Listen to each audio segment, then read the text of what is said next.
All right, we'll go ahead and get started. A reminder to media members and everybody in here, please silence your cell phones. When you get the mic to ask a question, please give your name and media affiliation. Recording of the press conference with cell phones and cameras is prohibited. We are joined by Tennessee head coach Karen Sage and player Sage Mardjetko, Karlyn Pickens, and Erin Nuwer.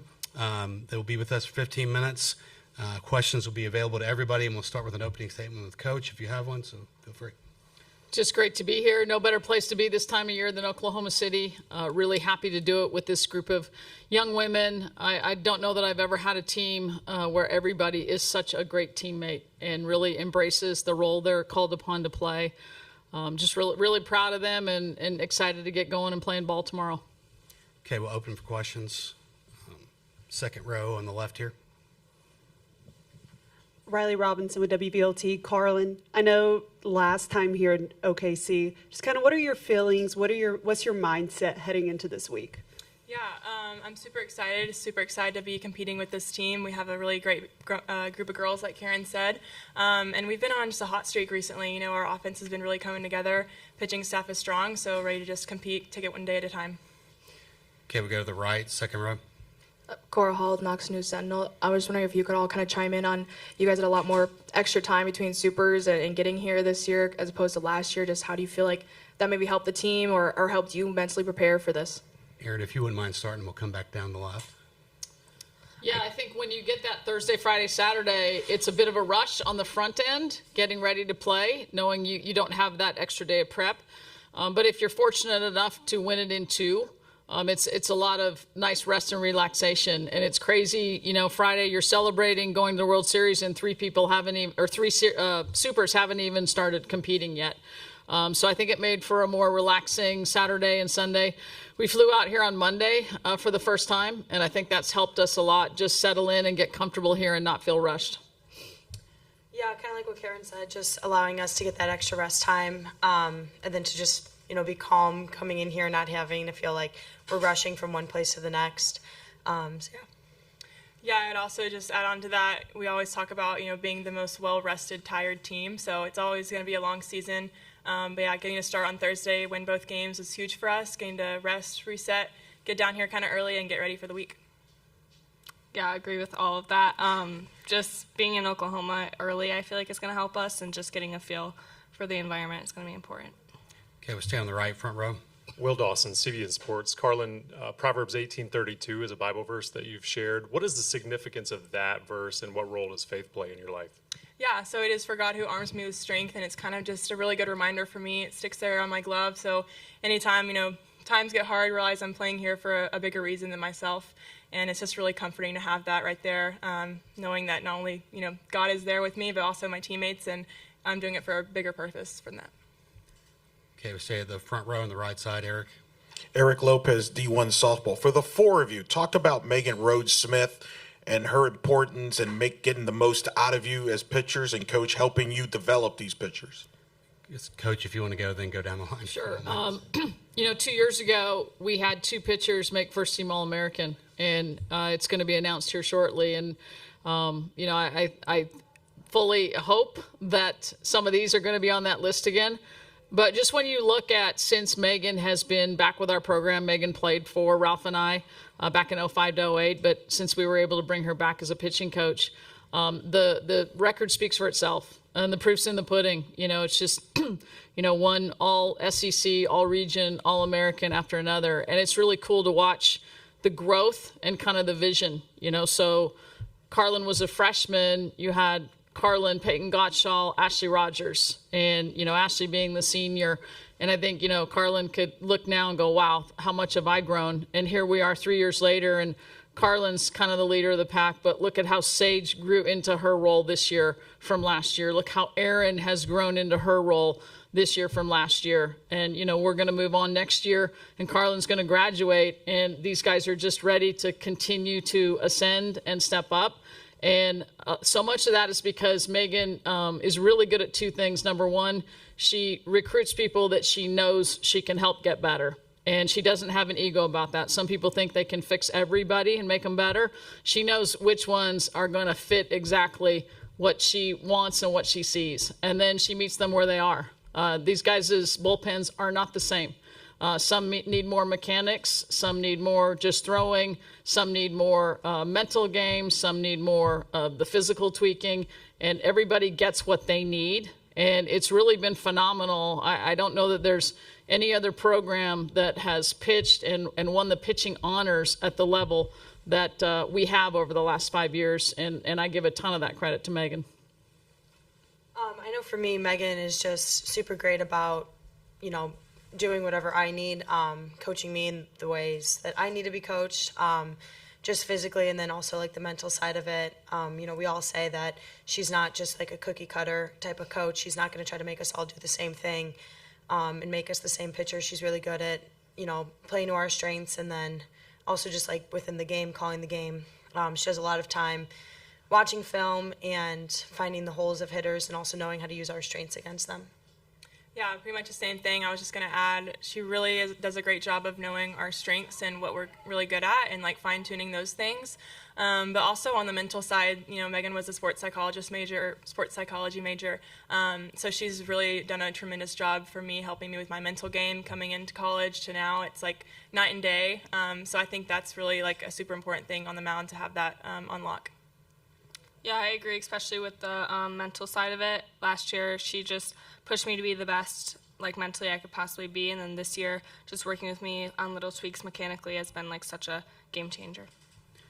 Okay, we'll stay on the right side, second row.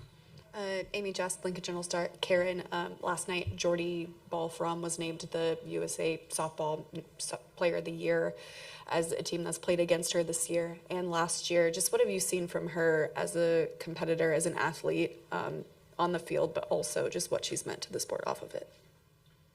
The thing that first jumps at you about Jordy is just the human being she is. And like Karlyn talked about faith, that's very present in everything Jordy talks about. She talks a lot about the love she feels for her teammates and everybody in that program. And I just feel like you see that influence in Nebraska and in how they play the game. And I think it's just so refreshing to have somebody like her that is such a star in our game. Obviously, a player who can do the things she does on different sides of the ball. Jordy would win honors hitting if that's all she did. She would win honors pitching if that's all she did. But it's really neat when somebody excels at the level she does and then has that platform to then just, I think talk about what's important. And really what's important is your faith in the kind of human being you are. Okay, we'll stay on the right, second row. For all three of you, Karen's talked a lot about this season, how you guys have embraced the roles, embraced the game plans, and I'm just curious what that process was like for you guys as a group to kind of go into the season knowing how you're going to be utilized and embracing what that meant. And also for Erin and Sage, how different do you feel going into this World Series compared to last year when it was your first time? Erin, if you wouldn't mind starting, then we'll come down the line. Yeah, I think just at the beginning of the season, knowing how well we complement one another. We all do very different things, which was super important. And then just knowing like our roles against different teams, depending on their bat swing and stuff like that. And then, yeah. I would say one thing that, and it's not always the case with, pitchers, but like we all just love each other so much, and we know that if it's our day, then it's our day to go compete, but we're also going to be supporting and celebrating each other when they're out there. So knowing in the beginning of the season, our roles might look a little different and might be, not the same, but it's also really exciting to see what that could turn into. And also, like, gives you a little confidence. We have to face teams, and they might not know who's going that day, so that gives you a little extra edge when you're out competing. Yeah, for me at the beginning of the season, it was getting back into the swing of things after not playing all fall. So the beginning just kind of looked like, seeing what I can do and putting me in different roles that I wasn't able to do in the fall.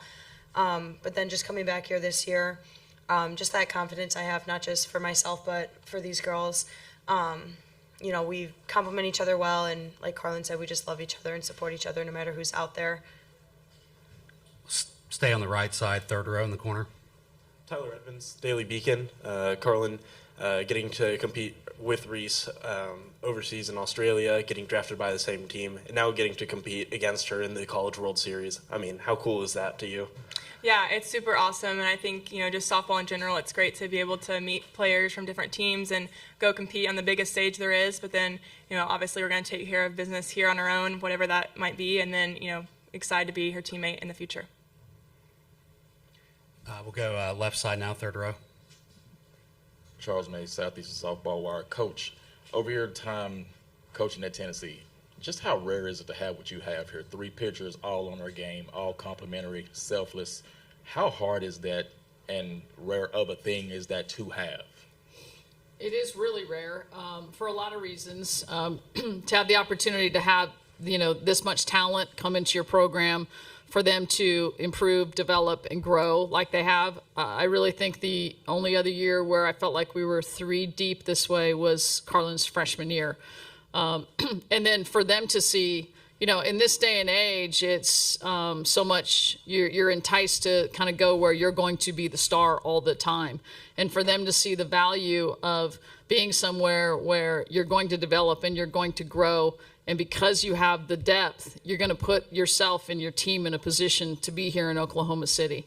And I think that's a blessing for us, and just a blessing to have 3 young women like this. Okay, we go to the right side, front row to Eric. Eric Lopez, D1 softball coach. What stands out about Texas as you play them, and does it feel like you're just playing SEC season all year round with all the game teams you have to run into?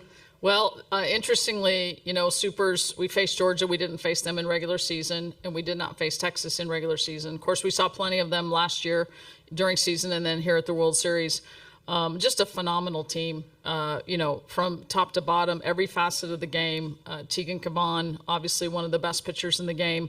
Citlali Gutierrez, another one. I mean, I remember when Texas came to our place in 2023 for Supers, and all their seniors now were freshmen. And I remember them thinking that is going to be an exceptional team as those women get more experience. And obviously they won the national championship last year. Their offense is very dynamic. They've got the righty power. They've got the lefties who can spray the ball all over the field, hit with power, run really, really well. They have a little bit of everything. And you don't expect anything less here at the World Series. So they're going to be a tough opponent to beat, but I think our team will be ready for the challenge. Okay, we'll stay on the right side on the front row. Brady. Brady Vernon, Softball America. Just super slugger Sophia Knight, just what she's been able to add to this offense and just the transition she's made from the mid-major level to the SC level and what she's added to you guys. Super slugger. I like that. Soph has been such an awesome teammate. I think the thing we all love about Soph is she's just like calm. I don't think Soph's heart rate goes like this at all. It's just steady. And that's a real comfort to play next to a teammate like that. I think she's had an outstanding season. I think there is still more in Sophia, and like we saw it last week, here she comes with the swing, which probably we hadn't used as much this season, and really is the difference maker for us offensively against Georgia. And I just think I'm so excited to watch Sophia as this season progresses, and then, through her career, because I just think there's so many weapons there, and the more she gets comfortable with her environment and comfortable in the SEC, she just continues to get better. Okay, we'll stay on the right side, second row. Karlyn, what's the balance for you facing, the team that eliminated you guys last year? Just how do you manage the emotions of that, of using it as fuel but not making it too big of a deal? I would say the word that just comes to mind is to just be present.